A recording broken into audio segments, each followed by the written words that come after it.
cinema matinee. I ain't got $7.50 to pay.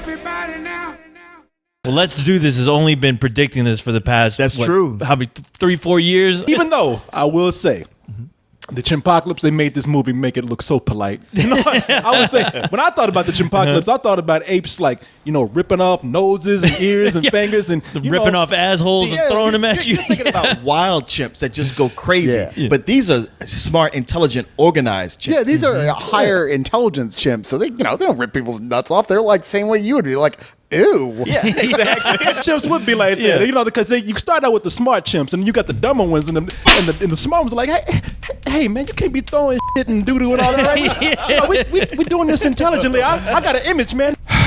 I am so sorry, people. I apologize for my friend here. You know, this whole smart ape thing is new to him, and he doesn't know. So I'm sorry.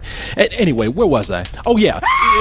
But you know, a lot of people been looking at this and been like, "Wow, this looks amazing. That the CG in this looks incredible." And then some people have been like, "You fucking with my series. I grew up with Planet of the Apes, and you can't do this, okay?" I'm happy to say we were talking about it before he came in, and we all love the film. Well, that's the thing. A lot of times Hollywood will, they'll lure your childhood over with a puppy and then rape it in the back of the van. But sometimes Hollywood will pick up your childhood, buy some ice cream at Baskin Robbins, take it to Toys R Us with a gift certificate, and then rape it in the back of the van. Well, no, and then drive it back off at home. It really tries to do something that's atypical for this type of summer film, that it actually wants you to spend time with the characters. Absolutely. To get to know them, to care about these people. They give you a reason to care about Caesar, which is the one main character who really steals the show in this movie. I was shockingly surprised by James DeFranco, because I've heard some things where some people were like, James DeFranco felt like he was out of place. DeFranco? Oh wait, James Franco. James Franco? I don't know why I called DeFranco. Because he looks like DeFranco. You know who that role was originally supposed to go to? Who? Tobey Maguire. Really? Yeah. Funny. You're not Spider-Man anymore? Yeah. Yeah, I know. They told me the Green Goblin stole it from him. You have James DeFranco.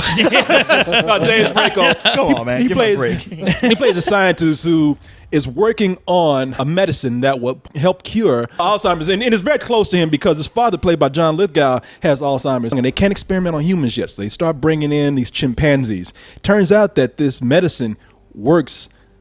It may be iffy on people, but it works very well on chimpanzees, perhaps too well, because they make chimps smarter. And by the time we get the birth of Caesar in this movie, his mother has been experimenting with this medicine so much that it's just passed on his genes. He's already an intelligent ape, noticing things that are pretty much good in James Franco, but the rest of the world is very cold and cruel. I do think it's an amazing film, again, because these apes, even given the human-like performances that they do, really still make you believe that they're apes. But you do go, wow, that is incredibly well-realized Gollum level of CG. I totally bought into it. But, you buy into it because you choose to, but if you saw a still, you'd never go, oh, that's a real monkey. But it's partially because he's so expressive, and you believe it because he does have he has almost higher than humans' intelligence. Right. Yeah, and a lot of that credit, that credit has to go to the performance, which is by Andy Serkis, who also performed as Gollum. Shit, this might be the year that like a made CG actor gets a nomination. Yeah, you're right. He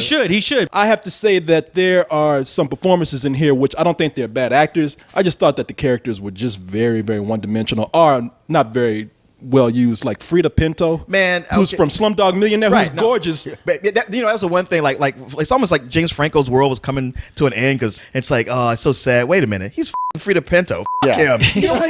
You're doing fine. She does serve one purpose. She's the first person to really, in the whole film, insinuate these things, if they wanted to, would be a huge menace. Brian Cox and Tom Felton, who, it's funny because Malfoy is going to be an asshole no matter what. Malfoy is still playing himself Malfoy. I mean, actually, he came in with the robe and everything. Yeah, like he got kicked out of Hogwarts and had to work clean up at the clean up at the monkey house, and he was mad about it. Yeah. My other complaint with this is they just have to really crowbar in references to Planet of the Apes. I know you guys thinking I'm just kind of throwing at this movie, and I am not. I do want to see this continue. I do want to see what they can do with this original spin that they've done on how this world has developed.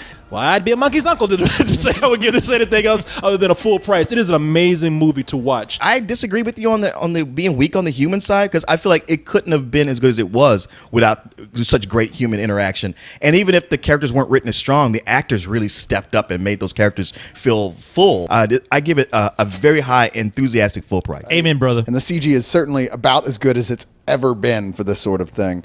Wow, it is a high full price. And I really got attached to James DeFranco and John Lithgow. And Well, if you don't quit DeFranking him.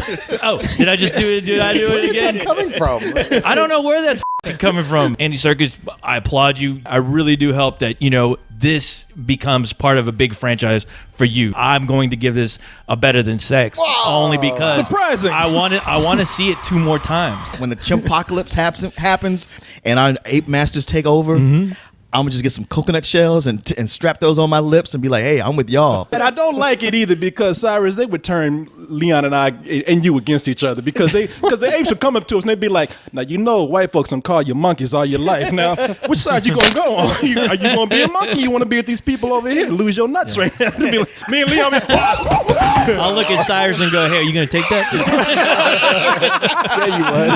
Trying to make it